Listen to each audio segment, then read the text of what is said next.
Hi there, my name is Niyati Borkar and welcome to all of you watching this talk. This presentation is sponsored by the Training and Advisory Committee of the American Physiological Society. In today's presentation, we will explore the topic of physiology and better understand what the term means. So what is physiology? What does a physiologist do? What does it mean to pursue a career in physiology? If these are some questions that have been invading you for some time, you have found the right destination. I will be introducing all of these topics in this presentation, but first, let's start with the American Physiological Society.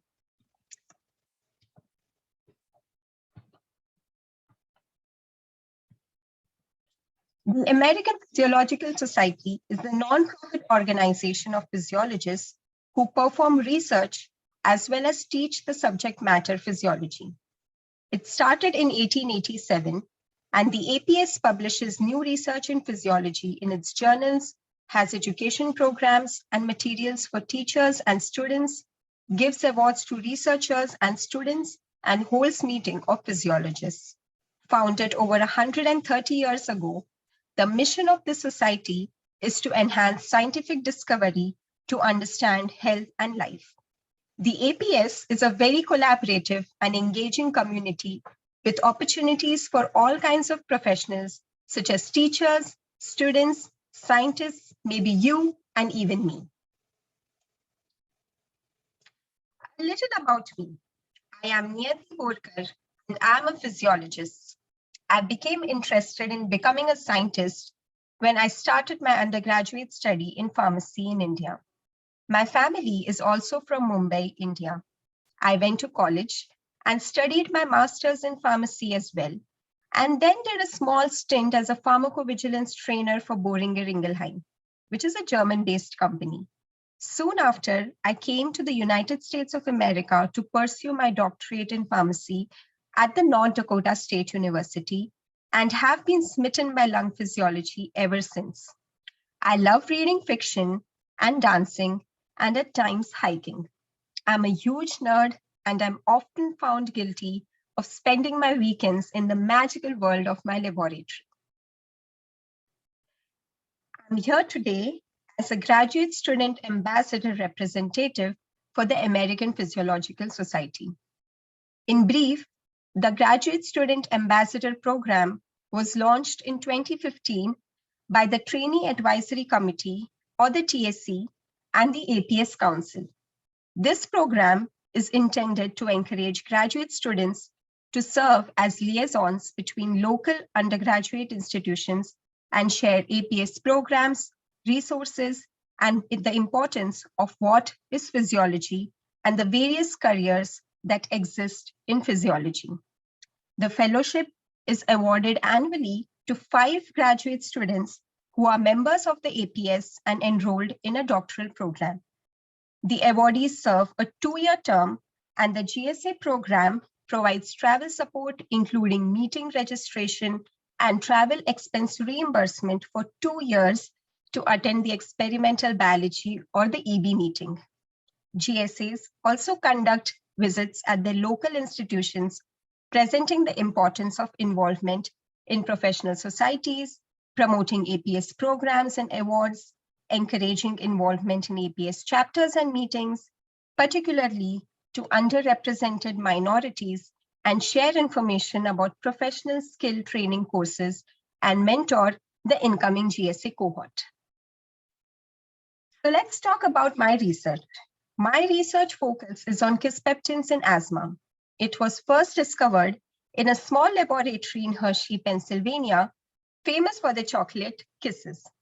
And in Dr. Satish's lab, we are investigating whether kisspeptins have any role in lung physiology by asking the question, are kisspeptins a factor in regulating asthma? And we do so by primary cell culture of airway smooth muscle cells and animal studies using C57BL6J mice to analyze the lung function. So what is physiology? Physiology is the study of how life works. It explores how living systems work from the cellular and molecular level to organ systems to the whole organism.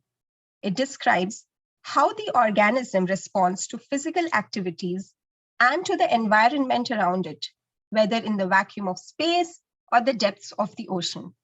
Physiology not only helps us understand how living systems function normally, but also how their functions are affected by diseases and aging.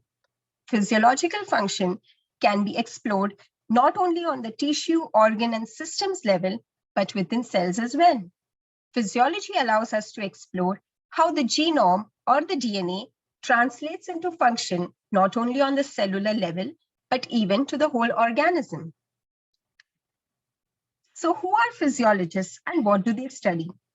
Physiologists are trained professionals with either a master's or a doctorate degree in the field of physiology and who specialize in physiological research.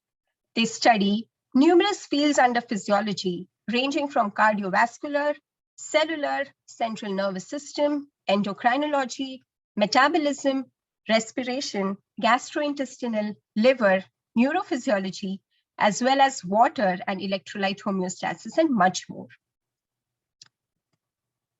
So what kind of questions do physiologists ask? Physiologists answer key questions ranging from workings inside single cells to the interactions between human populations and our environment here on land, under the sea and in space. Physiologists answer these questions using many different types of tools, techniques, and experimental models. So let's look at a few examples.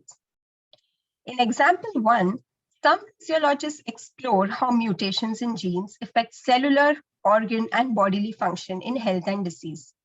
They might use molecular biology techniques to study DNA, RNA, and cell proteins in cells derived from cancer tumors that are now grown in cell cultures. Others might measure organ function in special rat and mouse strains with single gene mutations or gene knockouts. In example 2, other physiologists research how the human body responds to stress or an altered environment such as long-term microgravity.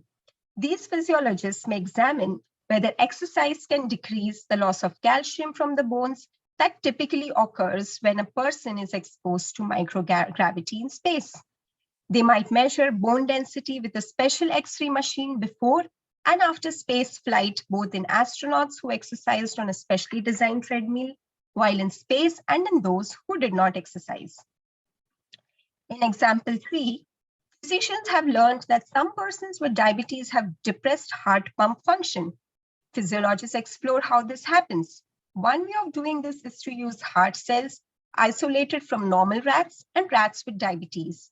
They use electrophysiological and biochemical techniques to study why diabetic heart cells work differently than normal heart cells. Now you might wonder what it's like to work in physiology. Physiologists, like other scientists, can study many different scientific questions using a number of animal models. Their workday is self-directed. That is, they are pretty independent and get to decide what work they want to do each day. Like most other professionals, such as lawyers or medical doctors, physiologists sometimes have to work long days, but their work hours are flexible in most academic positions. And one of the most appealing aspects of working in science is that you get to do a variety of different things, not just the same thing every day. Some days you might teach a class, and on another day do an experiment. The next day you might work at data analysis and writing research papers or grant proposals. On another day, you might be on your way to a meeting in another city or even in another country to discuss your findings with other physiologists. Many of these activities involve leading or being a member of a team. The successful scientist works with students, other researchers and educators, and with administrators, editors, funding agencies, and the broader scientific community. You get to hone not only your skills as a scientist, but as a teacher, writer, speaker, and a manager. This slide is an overview of the traditional career path in physiology. Job titles are rather generic, and included in this slide are just a few of these careers that can be pursued with each type of the degree.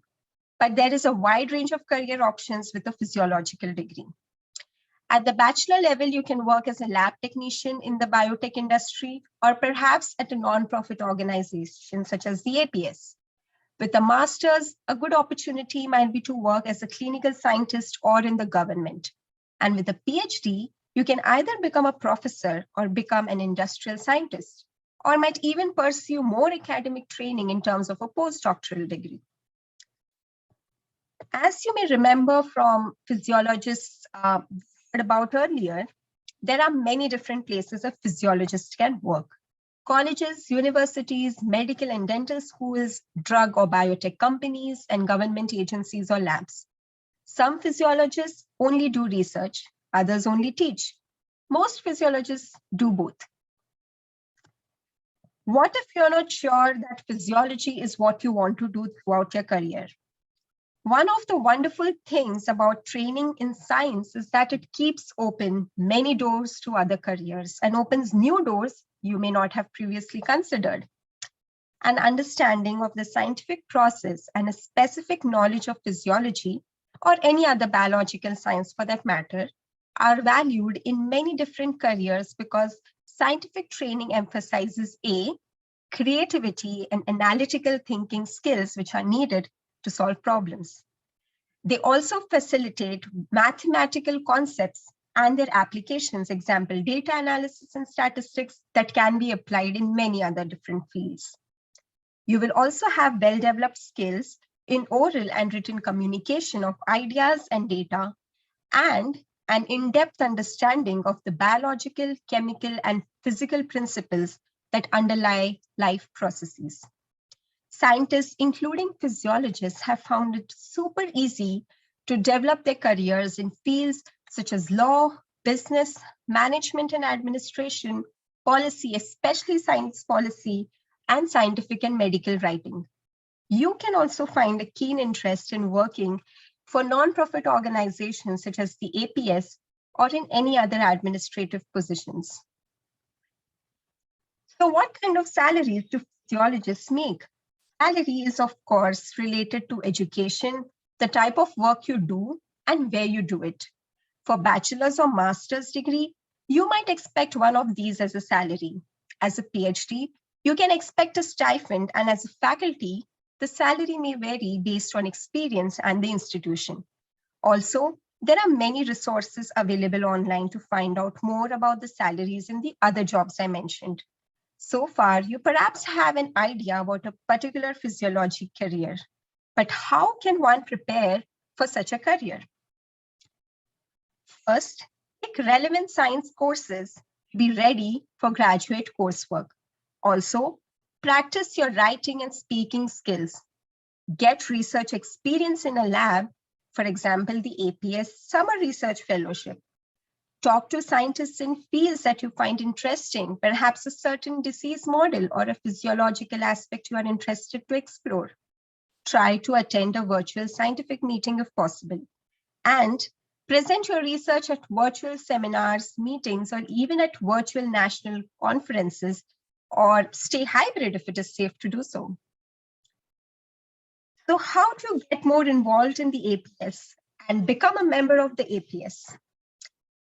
With APS, it is very easy to find and apply for resources or awards and learn about latest research as well as talk to other scientists in the field.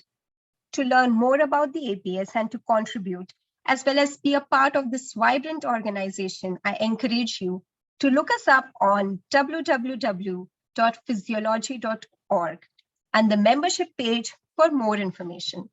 On the APS website, who knows, maybe you find an opportunity tailor-made just for you. Finally, coming to more benefits of joining the APS.